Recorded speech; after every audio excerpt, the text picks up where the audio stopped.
How's everybody doing today? This is Antonio Moore coming to you from Tone Talks. I have none other than Yvette Carnell with me on the show today. As I said on my Facebook, we're going to have a discussion about whether Black Americans have really been priced out of America, and a discussion about where we go from here and how we need to approach what has happened to us here in this country. So essentially, what I'm running into is a context of Black Americans asking both of us for solutions. So what I really wanted to do with this show was deal with solutions how I see them. And in a sense, solutions mean giving context to what the wealth data actually means in application to Black families and Black life, both in my eyes, in Yvette's eyes, and in the eyes of some of the foremost economists in the world. Before we start doing a little logistics, please go to tonetalks.org and donate. Go to Tone Talks and subscribe. Go to Breaking Brown and subscribe on YouTube, and also go to donatebrown.com to donate to Yvette Carnell, because this is how we bring you this kind of information, these discussions, and we just want to continue to bring them. As you can see, I have a new mic here. Thank you for all the donations that made that possible. Anything you want to say? No. Thank you. I appreciate the donation too. I got a real light with a lamp and everything. So thank you. So let's just get into it. So I made a post actually on Facebook not too long ago, and it kind of triggered a major discussion on my Facebook page. I'm going to start there, and then I'm going to go directly into an article after Yvette gives her opinion, and I think it'll frame the discussion. And this discussion is whether Black Americans have basically been priced out of Black families, particularly, that have been priced out of America. Are we living a sort of third world developing nation reality while we live in America? And how we really have digested that, and what needs to happen going forward for any kind of a change or sense of, I guess you could say, stability in our psyche as we go forward with this reality that we haven't created altogether. The quote that I actually posted that I did was, the reality is a lot of us picked up too much life. When I say us, I mean African Americans. We've been priced out of the stability required for family living in America, and they didn't even tell us. That's why your marriages aren't working and your relationships aren't working, because you're starting off without the core tools required. Imagine trying to build a house with no hammer. That's what's going on here. Building houses with hands and no lumber. Then sitting around inside of a tilted house, build of tree branches set sideways and wondering, why is the rain coming through? And part of the reason I actually transcribed that from the one of the last videos I did is Sandy Darity, economist out of Duke, asked me to actually take that section out. He thought it was a good analogy. So I wanted to kind of transcribe it and share it with you guys as well. And I'll let Yvette chime in on her opinion. Well, I think that's exactly right. And then, I mean, it's the thing that you did with that, though, you put a picture with it as well. There was a picture that you put with it. If you go to Antonio's Facebook. I'll pull that up right now. Yeah, there's a picture. I want you to look at this picture he's going to pull up right now. And look at our house and compare it to the house of white America. And we're not talking about all of white America's house, so just, spare me that criticism. And then you wonder, then you want to go to that house and see I can compete with that person. I'm in this shack, the water's coming through, but if I try hard enough, I can compete with the guy in the mansion. And we'll get to later on about how all of it is falling apart for even, a lot of white people. So that's what we're living now. That's the context of where we are, and I think it was a great analogy too. And part of what I'm seeing is that, and this is the discussion as we move into Black males, Black females, and our mating process, and how it's actually kind of mutated itself to adjust for this lack of wealth, is you'll have two people that come from immense poverty look at each other with these tree branches set aside on this. This is a proverbial house. This is the economic house that you're in, and wonder why your feet are wet. It's because you come from a legacy of slavery, but in your mind you kind of detach yourself from the consequence of that. And the consequence of that is your feet are wet in this new America, in this billionaire America. One of the we both get great articles from all our supporters. Please continue to send those out. I try to read all of them, all of the fan mail, but sometimes you get articles that are just so poignant. And I had decided to do this discussion before I read this article, but I think it frames this discussion so well that I want to use it to actually set up the dynamic of what we're talking about, and then bring it to a Black application. Because so often what you find is that they put out the data, they say Black people are doing poorly, but they never tell Black people what that means for their lives going forward. And that's what we're going to do today. And whether you like to hear it or not, this is the reality of what's going to happen going forward, because it's just the data. So let's start off pulling the article up. MIT professor, that's who it's about. It's on an economic website. The title of the article, as you can see, is America is Regressing into a Developing Nation for Most People. America is regressing into a developing nation for most people. And I'm going to read a short section and then allow Yvette to chime in and then give my opinion. In a new book, The Vanishing Middle Class, Prejudice and Power in a Dual Economy, Peter Temin, Professor Emeritus of Economics at MIT, draws a portrait of the new reality in a way that is frighteningly, indelibly clear. America is not one country anymore. It is becoming two, each with vastly different resources, expectations, and fates. The richest large economy in the world, says Temin, is coming to have an economic and political structure more like a developing nation. In the developing countries Lewis studied, people try to move from the low-wage sector to the affluent sector by transplanting from rural areas to the city to get a job. Occasionally it works, often it doesn't. Temin says that today in the U.S., the ticket out is education, which is difficult for two reasons. You have to spend money over a long period of time, and the FTE sector, which is financial technology education sector, is making those expenditures more and more costly by defunding public schools and making policies that increase student debt burdens. Getting a good education, Temin observes, isn't just about a college degree. It has to begin in early childhood, and you need parents who can afford to spend time and resources all along the journey. If you aspire to college and your family can't make transfers of money to you on the way, well, good luck to you. Even with a diploma, you will likely find that high-paying jobs come from networks of peers and relatives. Social capital, as well as economic capital, is critical, but because of America's long history of racism and the obstacles it has created for accumulating both kinds of capital, black graduates often can only find jobs in education, social work, and government, instead of higher-paying professional jobs like technology or finance, something most white people are not really aware of. I'll let you chime in first. Well, the most amazing thing about that quote, and it's a really good article. You should really take the time to read it. And I'll put it in my newsletter if you subscribe as well, so you can get that. But the most amazing thing about that article to me, we always have a lot of people in the black community that say, well, we need to get here. And if we try hard, we can get here. They never tell you what has to happen in your life for you to move from point A to point Z. It's not even point B, from point A to point Z, in terms of having a stable life, in terms of having stability in your life. And we have talked about on the show about being African Americans, right, and living a third world life in a first world country. What this economist is basically saying is that we're right.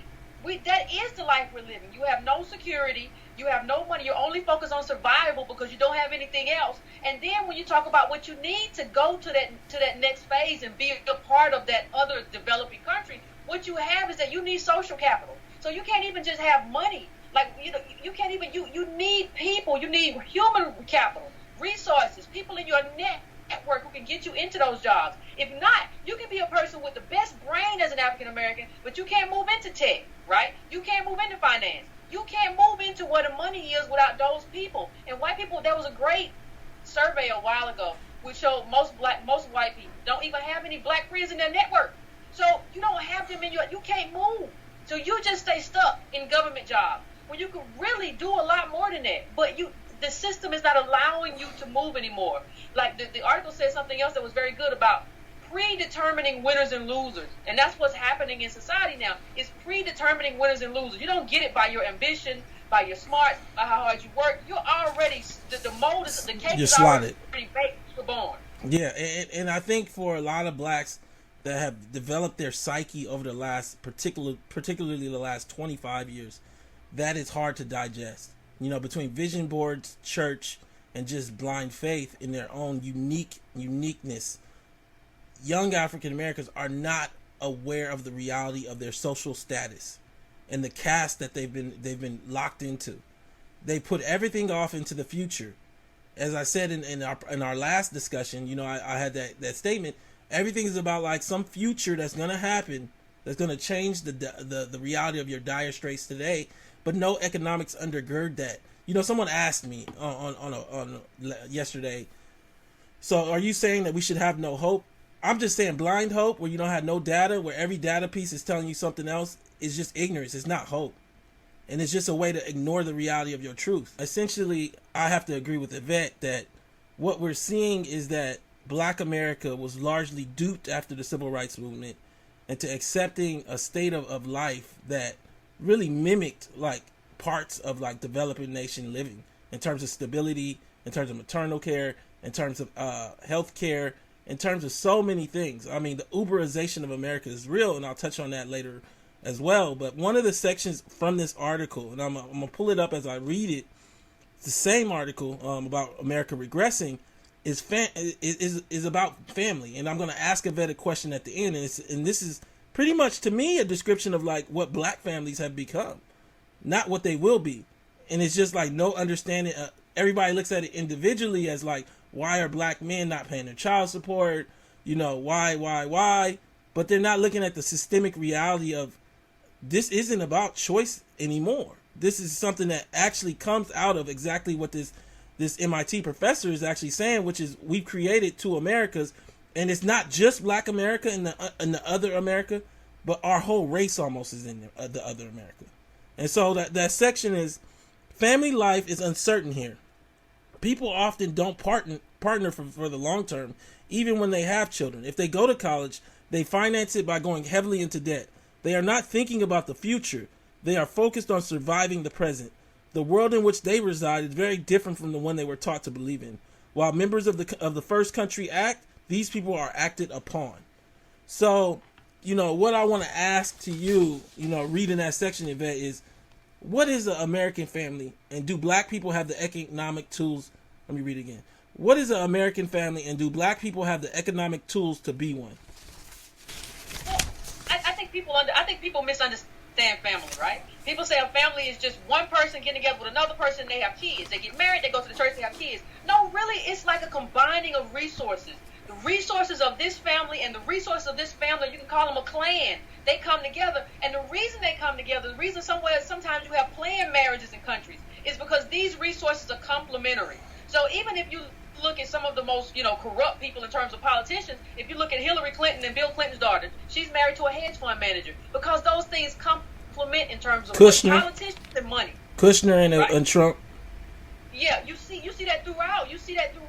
It's a combining of resources. What we're doing is just mimicking that. But we don't have the resources to actually have a stable union, to have the tools to say, I'm going to produce kids who are highly functional in this country, which requires capital. Because you're not in Peru. You're not in Zimbabwe. You're in the richest country in the world. And in the richest country in the world, there's no way to do that and maneuver and create that for your child without having resources. It just won't happen. And one of the other things in that article was very important. There used to be a time in this country, at least we had like an infrastructure. And the article said that our bridges and our infrastructure look more like, Venezuela, and Thailand than they do Japan and the Netherlands. We're not even keeping up with the first world in terms of our infrastructure. So you can't even hop on a train and get around like they can because your stuff is messed up. And then Uber has taken over to the point where they're not even funding that like they used to because it's not necessary anymore. But that's how poor people get by. They get on the bus. That's how they used to get by. So the stuff that even transport you from one community to the other, that's not even here for us anymore. And you're gonna have a family. And what I give it context with, and where I want to take this discussion as we look at solutions, it's really dealing with the reality of the lint that's in your pocket versus the dreams that's in your head, and what that lint can actually buy tomorrow. You can chest beat all you want, but you still got that lint in your pocket. I'm pulling up an article right now, and Times has said that to raise one kid, just one, through all the way through college, this is in 2009, it was $1.1 million. And they broke it down. You can read the Times article according to just hard math, and and that's 2009, so it might be up to 1.4 or 1.5 now. So if you have multiple children and you aspire for them to be high functioning, you have to ask yourself, how I'm going to make that happen. And it's a trip because, in so many, instances, Black America has not digested, not just that the middle Black family is worth $1,700, but also the fact that white people own 90% of the wealth in the personal, private wealth in this country. you know, I've stated to you before, we as African Americans own about 2.6% of the national wealth. 2.6. Large share, probably 2% or more, is in boomer hands, old people's hands. But it's not actually in their hands. That's the irony. What it actually is it's in property that they own. So if you looked at like liquid money that people live on, we probably own an invisible share, like very negligible. The stuff that actually is required to send your kids to college from a bank account or from some liquidable stocks.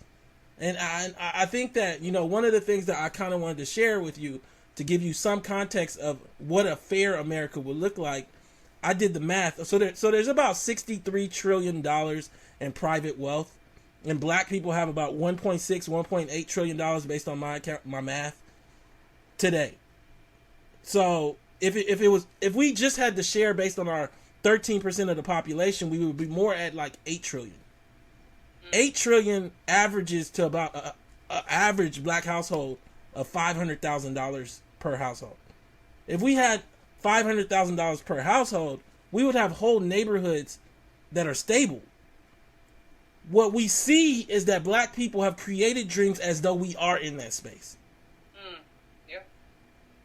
Their outlook is as though they don't have $100 in their bank account. They have $400,000 in their bank account. And one of the solutions is to deal with the reality of look at your bank account and ask yourself, what can that actually buy?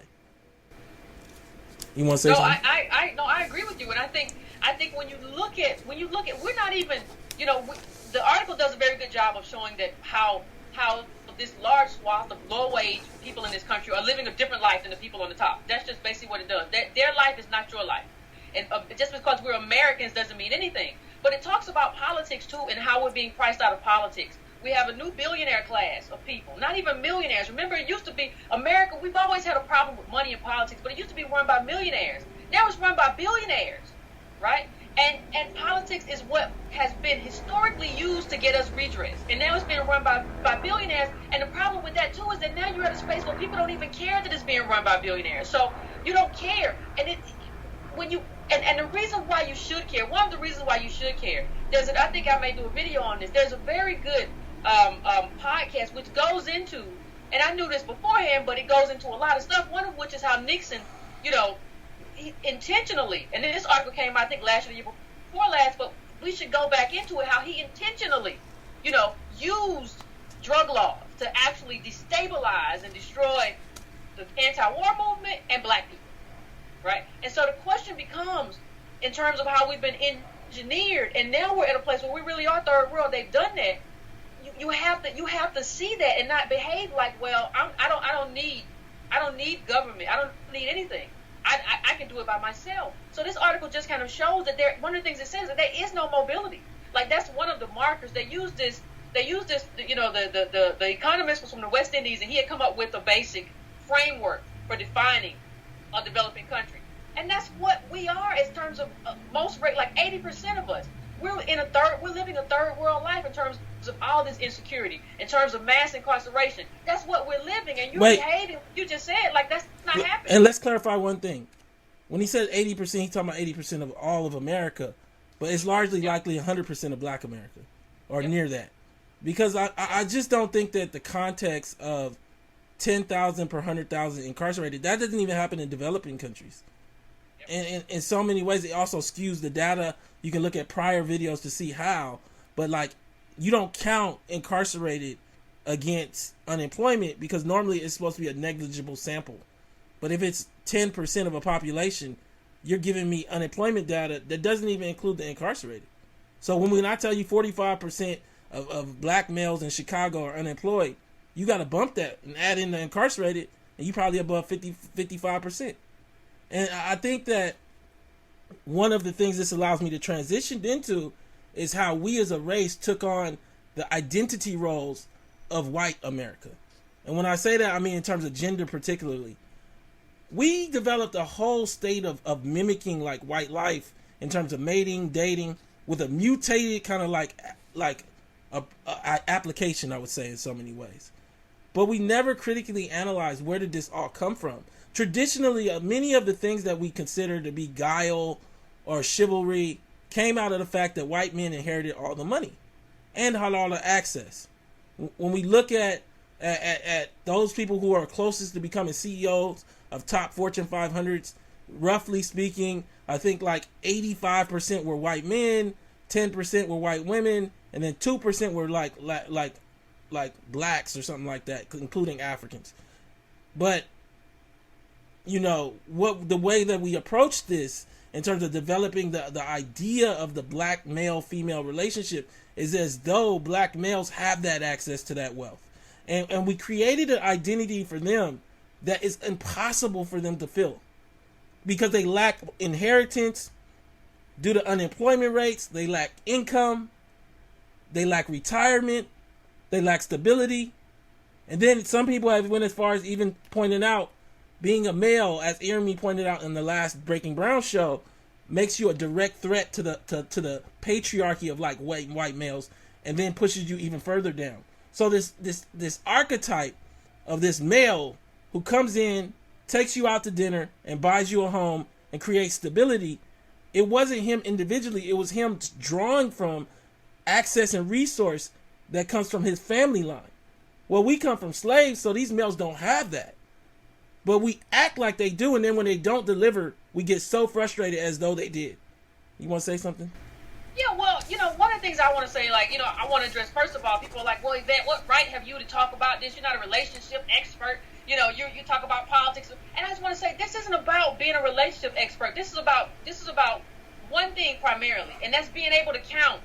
That's being able to count numbers. And the second thing I will say is that I have two parents who were married and still married. And I kind of can see what made that stuck. And it wasn't based on my mom thinking that, my dad was going to provide like this wonderful lifestyle for her and buy her stuff. Like, that's not how they stuck. They were just kind of in it together as equals. And so that's the framework for me in terms of coming to this conversation. And what I'll say is that, like, even if you go out, like, even as one human being, like, you don't have like the money to pay for another whole person. I mean, think about it, that's what you're doing. You're paying for another whole person's food.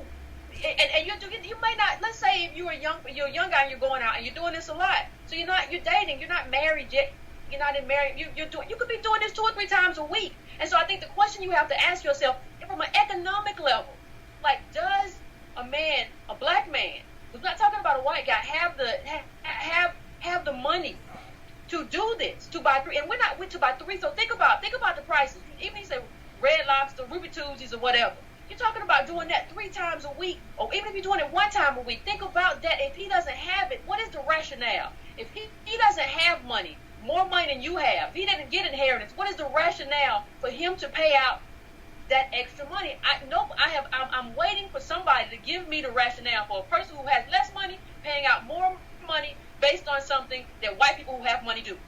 And I come back to my analogy about, essentially having a tree branch economic house and sitting up and saying, why are my feet getting wet?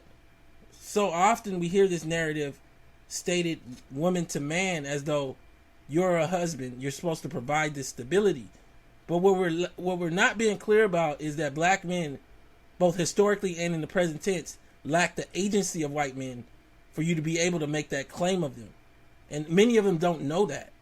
So of course they did promise it because they thought they were men. And I don't mean that to say it in any derogatory way, but in a structural sense, they lack all the tools of being men. I mean, let's go even further. I mean, most black men have been gutted from even being in the economic market. If 45% of your group in Chicago is unemployed, if 10% of them are incarcerated, nobody has inheritance. And even the ones that have jobs from anything from driving Uber to at the pizza shop or the weed shop. Where is your economic market for you to sell things? You're forced to sell things to other people. And I think that what was starting to happen is that instead of addressing this, I'm talking about on an intimate level, 1-to-1, instead of looking back at both families, we're looking at one individual, meaning this male, and saying, why isn't this family working? And I think that gives America an out. And it also leads us to a frustration that never should have happened. Well, I think that gives America an out too, because the expectation isn't on America, right? The expectation is on the guy. So the expectation should really be on America, because America has shorted us. And we've seen, like when I talked about this drug law, when we talk about Billie Holiday, who got hunted, down by the narcotics head. That's the kind of stuff that happened to us all around the country. America has shorted us. But, so there's a problem when you say, I want it from this guy. I want it from him. That's who I want to get it from. That's not your reparations. That person is not your reparations. They can't do that for you. And they can't bring you into that class. And I think part of what's happened is in black culture, even when I look back at the music that I came of age with, that I used to love back in the day. Can you pay my bills? Can you pay my telephone bill? And it's like, I don't want no scrubs. It's like if a black man doesn't have money, he is emasculated. And we're in a space now where most of them don't have that kind of money. And so they're faced with this huge amount of pressure, though, that I'm not a man or I'm not a person. It's like, well, we really aren't people. We really are, like you and I have talked about. We really are 3/5, because America hasn't given us, has taken from us and robbed us, and hasn't given that back to us to make us whole. So it's just kind of like if somebody chopped off in a physical analogy, chopped off your legs and then just put them away in a freezer and never gave them back. You can't go around talking about I'm whole. You ain't whole. You need your stuff back. See, and what I would take that a step further is you also can't be thinking you're about to run in the Olympics, because what we see right now is that the goals of mid-tier black America that's worth $1,700 really mimic those of the most elite white Americans in the country. Because we lack class, we lack a context for what your lack of money means. And I think that for white America, that becomes a lot more real, from community colleges to factory jobs in the coal mine, all of those things. Like for us, no college savings doesn't mean you're not going to college. And I think that there's a confrontation with that in white America, a fight with that in white America that isn't happening in black America, as though who else other than government is going to fix it for you. And so, like, you get this ironic reality that the very person, this lady who comes on my Facebook page no particular person and says, what we going to do, sit around and wait for government? That's what you've been doing your whole life, because you don't have enough money to send your kid to college. What have you been doing? You're going to wait for government to pay for your kid to go to school. And so, like, I wanted to also transition this, keeping it in the same vein, and speak about some of the psyche that creates like this mutated idea of mating that isn't built on anything healthy in my mind, but just built on just two people keeping each other high and keeping each other laughing. On one side you got the males, and their idea of a woman is based on physical attributes alone, that those things come and fade, not looking at anything in terms of like homemaking, not looking at anything in terms of a supportive nature, looking at purely like physical attributes. And then on the other side you have the women who really are measuring, and I'm talking about even college educated women, who really are measuring black men against rap stars, whether they know it or not. Oh, like, I find him so attractive, but if you really like looked at him, much of his identity has been framed after the very like dope dealers and things of the sort. And it might sound like respectability politics to say that, but looking back at, every once in a while when it's poignant inside of a discussion, I bring it up. I did the documentary Freeway Cracking the System, nominated for an Emmy, but the core character in the story was Freeway Rick Ross. And he served as sort of the epicenter of this dope dealer identity. The irony is that when he started selling like crack cocaine, nobody told people that they sold crack cocaine. It wasn't a sexy job, and there was no identity to the dope man. What started to happen because of rap is the dope man became Jay-Z, and he became this guy with swagger, who had a laid-back demeanor, who was real chill but cool, and then funny at times, but could fight and protect you. And all those things started creating an identity for black men that was a superhero. That's why I wore my superhero hat today for y'all. And so, like, we come to this context that you have men and women that don't know how to pick mates, not mates for family. No, and let me just say this. I use Army as an example because he gets a lot of heat. But I just want to bring back one thing that he said. He gets a lot of heat for who he's married to.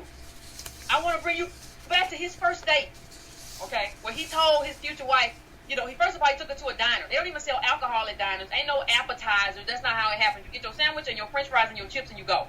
Okay, and then he said, I can't take you out for another month because I just bought a bike. I just want to ask everybody out there, all the women who are talking, would you stay with somebody who told you not only do I only have money for a diner today, but I can't buy you nothing else, not because I just bought a car, I just bought a bicycle. I mean, I think the first thing we have to do is be honest with ourselves about who we are, and in terms of just human beings, in terms of just as a human person, but especially as a woman, like who you passed up because they didn't have, and you use that and say he doesn't have X, Y, and Z.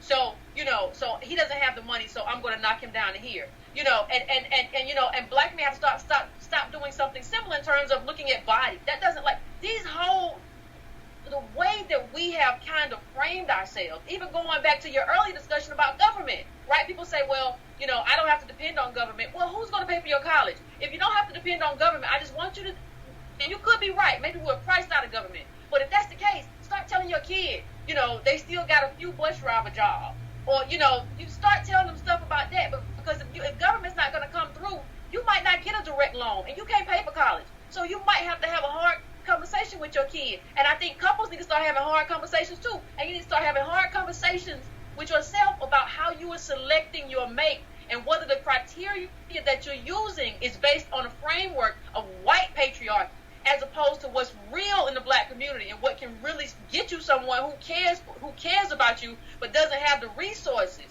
to do what you think needs to be done for you. And before I transition to this Instagram kind of post that to me is so like detrimental and damaging, and I'll let you get first on it. Believing, one of the other things that I see from African American women is this idea, well, then should I date down? I don't think there's any kind of understanding of how you value like down and up. First of all, it's just disrespectful to our race. It's ignorant of the systemic realities of the moment that I've just presented earlier.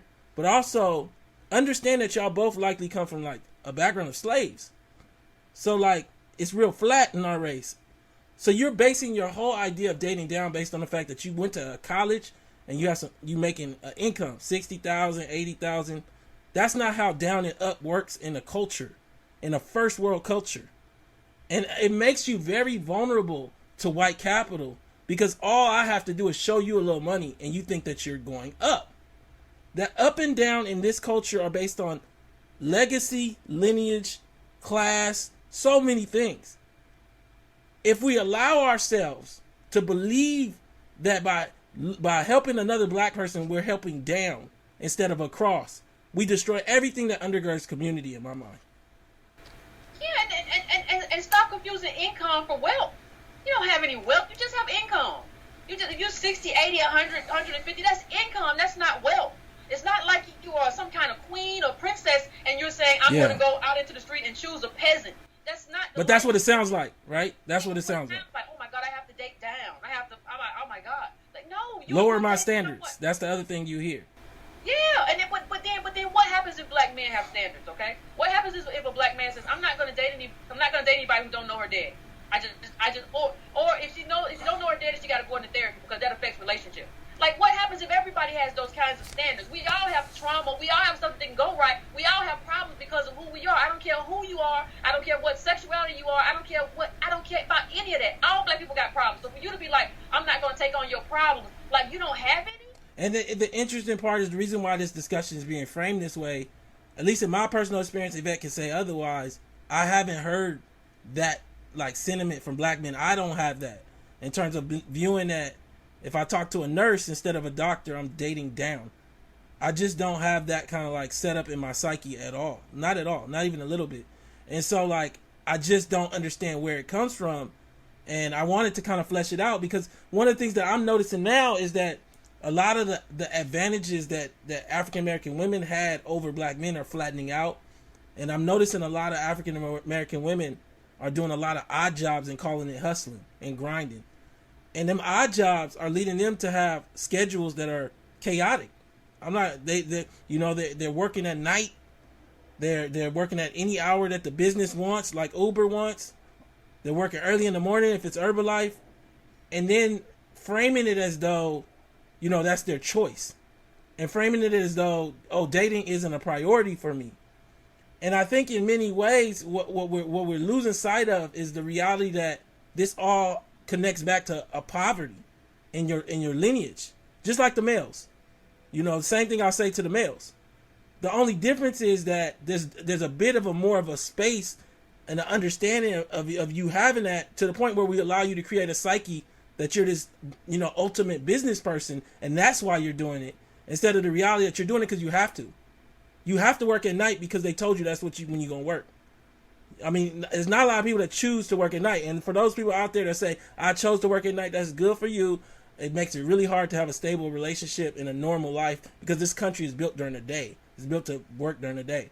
And so there's certain things that come with living in a first world country. And one of them is a 9-to-4 schedule with vacation and time to see your kids. This is part of developing world living, where you have odd schedules. And like, I think that for a lot of our people, nobody tells them this is the cost of blackness. And I'm not saying just black people are living that way. That's not the point. It's saying what I'm noticing is a large percentage are living that way, larger than I'm seeing in other races of all types. No. I think that's true, and I think part of the reason that this, you know, and you see that instability, right?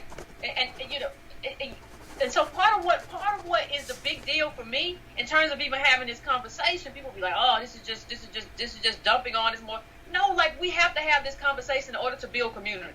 Because what we've had, and I'm not going to mention any names, but we've had a lot of people on the internet as black people who just take sides. Well, black men ain't this, black women ain't this. Well, let's tell the real truth. Let's tell some truth based on numbers in terms of how people have to interact with each other, in terms of what their expectations should be. I don't want not no emotional going off and doing this. Let's tell the truth about what the numbers say and what that means in terms of setting our expectations. That's just the truth. I mean, my parents took lunch to work. Wasn't nobody like, I'm going to take you out to Red Lobster. That didn't happen. Because of that, you know, I may inherit something. You know what I mean? I'm going to inherit something. You know, it won't be what, but I'll inherit something because of they understood that they were poor. They understood that we're not rich people, and that means that we take our lunch. That's what they understood. The only caveat I would add to that, for those people out there that say that's maybe we can just do the same thing, is they did that in a time where America allowed for that. That is now over. And for those people that think that, there's a book behind Yvette called Capital in the 21st Century. Pick it up. It's behind her left ear. It's a pivotal book that just basically says that America is at a time where we're seeing wealth inequality like we've never seen before. And I think that for us, we've started to develop relationships in a mutated way to resolve the consequence of being too poor to access America. Whether it be blaming your girlfriend for child support, instead of looking at the reality of why you can't pay for support for your child as a male, or whether it be as a woman looking at your husband and saying, why do you have us living this way, when both of you guys walked into this relationship with poverty and debt and a legacy that didn't include any inheritance. And I think that once you start sharing in the reality, you can point your anger, your fear, your frustration at the right target, which in my mind is government, and also private wealth that has so taken all of the gains of labor. Yeah, like I say, and I want to go back to your point really quick. My parents were black factory workers. And what you said is that doesn't exist anymore, right? So whereas my parents were able to buy a couple of houses, right? That doesn't exist anymore. There is no more inheritance. Now doing what they did is just about survival. Like knowing what you can and can't afford and being able to count. It's not about getting inheritance anymore, because we're in a third world country. Now it's about that's what you have to do to survive. So we're in a space that we don't even understand what you have to do to survive in this space. I said in another video before that America has the cheapest food in the world. That's one of the only advantages that you have living this third world life, is that you have cheap food. And we don't even want to take advantage of it. We want to be taken out all the time. But you have cheap food. And then you have appliances. You have pressure cookers. I mean, it's just like we have to get smart at seeing all the disadvantages and the little small advantages, and taking advantage of what we can and do what we can just to survive. Because in a third world country, that's what it's about. It's not about, you're not trying to thrive and I'm going to be an entrepreneur. How do you survive this moment until maybe it gets turned around, maybe it doesn't, but how do you survive it? And right now I'm going to pull up a image. I'm going to share the actual statement and image, let Yvette give her opinion, let you guys read it, and then give mine. This is by Ibrahim Asim. It was a post. It was a post on his Instagram. Courting a single mom is hard. She'll cancel dates, short texts, and not reply. No time to put you first. A woman who puts her child first over me makes me want to make her and her child my first priority. Be patient with her. Take her out. She's not flaking. Child care costs more than a date you take her on. It's not about money. Spoil her with time. Show you appreciate all sacrifice she makes for her child with no help. Be her consistency, and she'll be your everything. I want to let you get your opinion on what that means. I mean, the first thing that he said, and I mean, his heart is in the right place. His heart is in the right place. But he said it's not about money. In the richest country in the world, for you to say it's not about money, everything you do is about money. Even when you walk out of the house, when you see marketing, the whole game is to take the money out of your pocket to convince you that you need this. No matter what, it's a shirt, it's a burger, it's a hat, it's a car, it's a house. Everything is about money. But it just seems like, when he's saying that, he's okay with like receiving the short end of the stick because it makes him feel some type of way internally. Whereas with her, it makes him feel like he has agency. Yeah, it makes him feel like he has agency. It makes him feel like he has power. Well, with her, I wonder if you don't have the time to return a call. You have to ask yourself, do you have time for a relationship? Yeah. I mean, this idea that anybody should be kind of like on the back burner while I deal with my stuff, and then I pick you up like off a shelf when I have time for you. I don't think that's fair in any relationship. And I think a lot of that is the mutated adjustment that we've seen in a lot of these relationships. And for me, I would argue his heart isn't in the right place. It's not in his chest. Because in so many ways, it's okay to be nice, but it's another thing than to be ignorant. And it's ignorant to not use the when you first, this a little something for the men. You have one pivotal moment where you can actually choose who you want to be with. That's when you start. You don't continuously choose when you're in the middle. And so what ends up happening is that these men choose to settle for things that they're not happy with or that they don't want to deal with. But the thing is, when you take on somebody's child, you're taking on a commitment for somebody's child and possibly for a lifetime. And I think that he didn't really adjust for that. He still looks at her as an individual aside from her child. And as though this one lesson that I learned in this life is never bank on potential. And his whole math is potential. Who she might be after and in the future. No, you have to accept, can you deal with who she is at that beginning when she don't return your text? Because more than likely, that's what it's going to be. And what happens is you get into the situation and you expect this man or this woman to change and become somebody else because you showed that you're nice.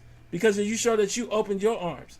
And I think that that's one of the mutations that we have in our entire adjustment to dealing with life. Is that the future is going to treat me well because I treated life well. Because I was better than my brother that went to jail. I'm going to get a better life on the other side of this. And you got to start being honest with people in these times, because at the end of it, if you're not honest with people, like about how their situation affects you, what your expectations are for yourself, you'll never get what you think you deserve out of this life. No, I agree. I don't have any disagreement with that.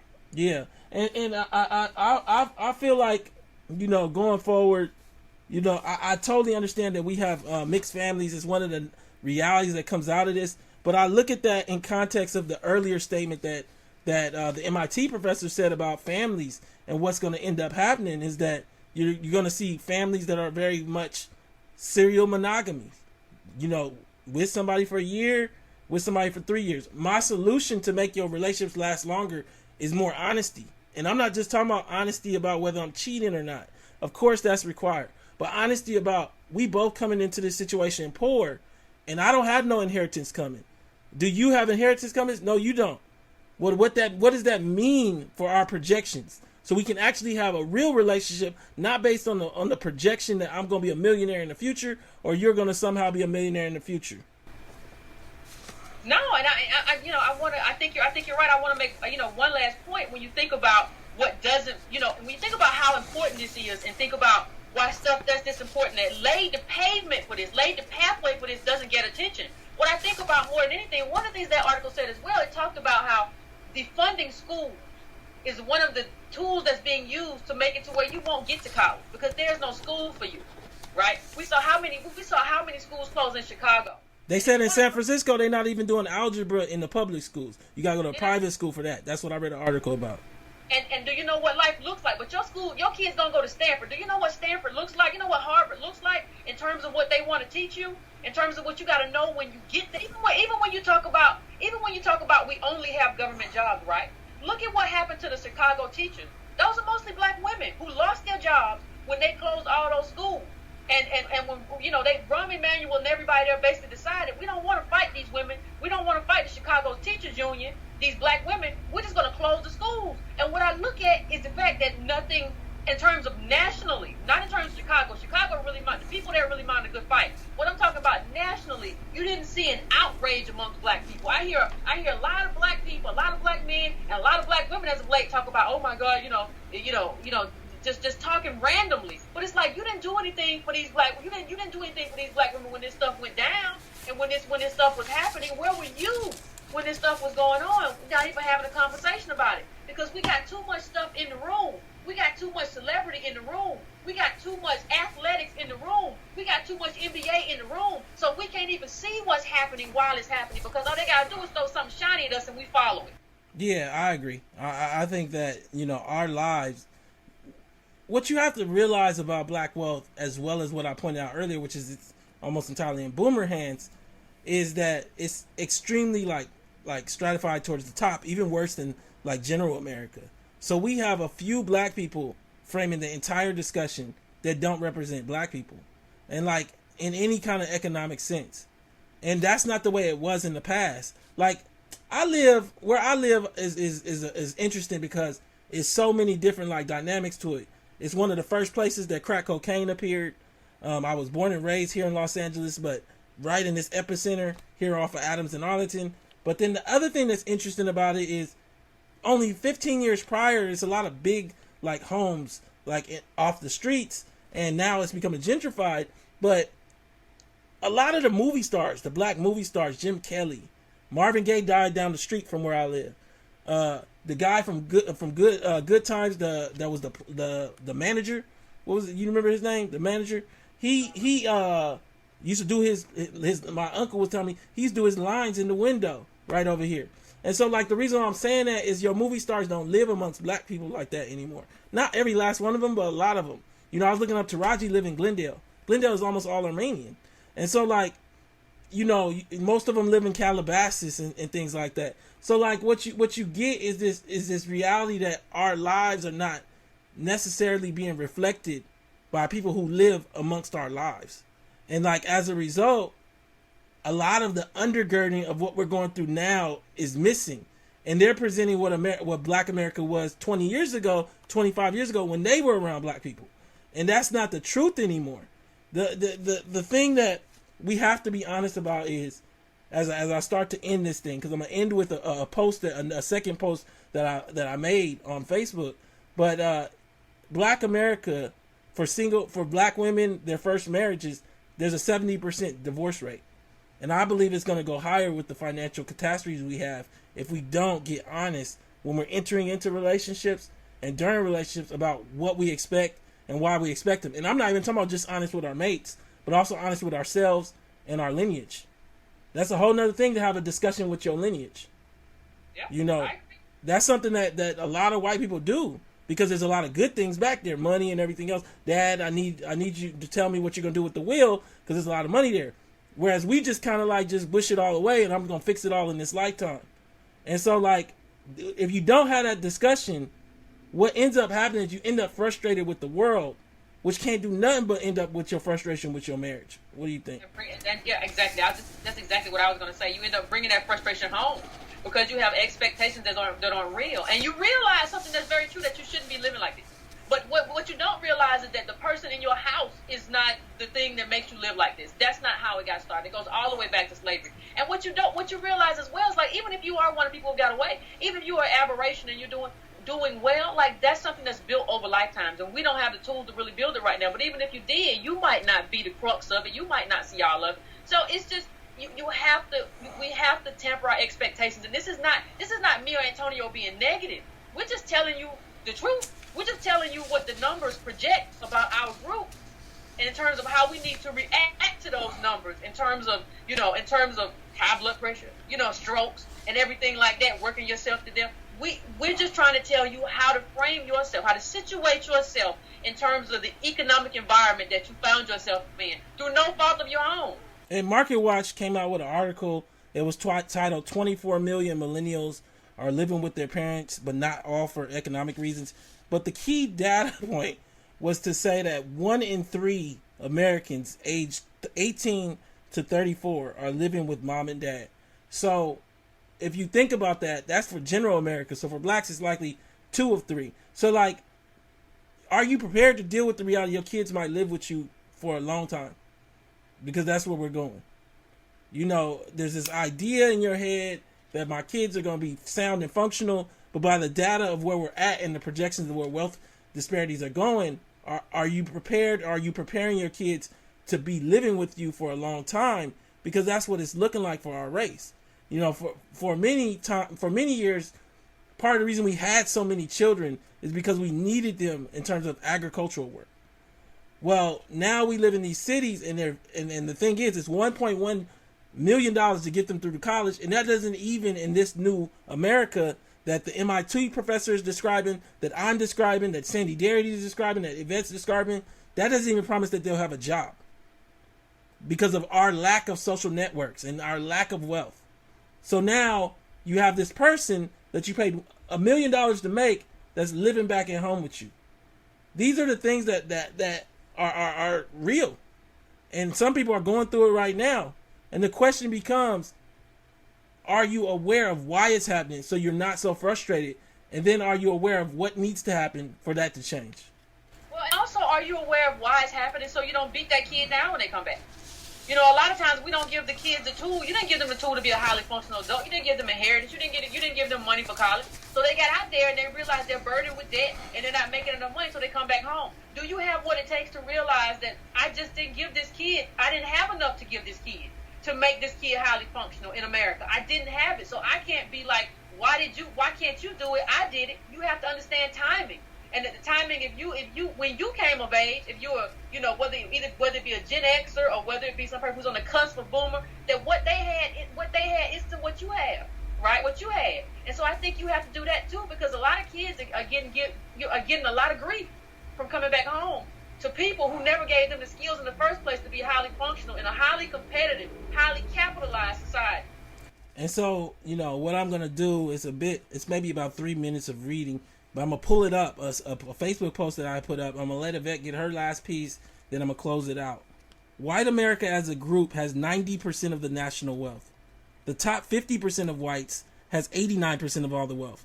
This is where their college class comes from. We get our college bound from the bottom 50% that only has 1% of all the wealth, because nearly our whole race is in the bottom 50%. When the system rose, the cost of tuition, the presumption was if you come here to UCLA, Stanford, etc., you have multiple boomers, baby boomers, and maybe a well-off person from the greatest generation, the parents of the baby boomers, invested in you, and they have wealth to invest in hard dollars into you accessing and paying for the adjusted cost of this new American dream. A generation of blacks 40 and under are carrying Black America's historical water and don't even know it. How so, you say? Well, for a bunch of y'all, it is your parents that instilled the costly dream of college, but just walked away on the cost. It doesn't work that way. By you coming from slavery, having a parent that's not invested in hard cash in a world that requires investment, this is like if you took your kid to the store, let them eat all the candy and Twinkies in the aisle because you're standing there and it looks like you're going to pay. Then when the kid gets to the cashier, no money in their pockets because their kid, you're nowhere to be found. Then the store says, I'll keep your kid to work it off. None of it works that way. It is the parent's job to say we don't have money for Twinkies. Howard is $40,000 a year with board. $40,000, Howard. That's $160,000 to get through 4 years. Do you have $150,000 or not for each kid to go to college? And I think for a lot of us, we don't understand that wealth flows down. And we have this presumption that we're so unique that we were going to save our family from legacy. And we don't understand that we're competing against a generation, particularly if you're highly college educated, top tier universities. You're competing against people that wealth is showering down now for them. And I guess part of what I'm saying is for you to give that context to yourself as you start to deal with the reality of whether Black America can afford to be in America. No, I agree, and I think the thing I would end with, the article that you quoted that we began with, offered a few solutions. People always, I think Antonio and I already offered you some solutions in terms of how to navigate your life. But in terms of solution as well, the government needs to forgive this debt. I mean, they don't have any debt. They don't have any problem forgiving debt for bankers. They don't have any problem every time there's a crash. They forgive debt. Forgive some mortgage debt. Forgive this student loan debt. And then stop thinking problems can be solved by businesses. That's neoliberalism. That's not how it works. You're supposed to have a strong welfare system. That's what you're supposed to have in a first world country. The bottom, you're supposed to have a floor that's high where you can't fall very low. That's the point of a first world country. You're not supposed to be out here in the jungle. And that's the responsibility of government. So we're seeing a failure of government, but it's intentional. Like what I said about Nixon, they have intentionally failed us, and now they're intentionally not failing us. They're failing us and another group. They're starting to fail us and white people. Okay, the working class white community. And so I think when we talk about solutions, we have to talk about what the government is doing and work towards a critical mass. I don't know if we'll ever get there, but I don't think you stop. And I just end on data and say to you, the middle Black family is worth $1,700 without the family car. And then I also say to you, ironically, that if we just had our share of the national wealth and population, our 13%, which would be like, I believe, like $8 trillion, the average Black family would be worth $500,000. And what that would mean for our community having the tools to actually share in the American dream. I'm going to end today. Thank you, Yvette, for coming in. Subscribe at Tone Talks. Subscribe at Breaking Brown. Donate. I'm going to add in my viral video, The Racial Wealth Gap in 60 Seconds. Please stay tuned in and watch that. It won't take more than a minute and a half of your time. Thank you. Tone Talks brings to you the racial wealth gap in America, explained in 60 seconds.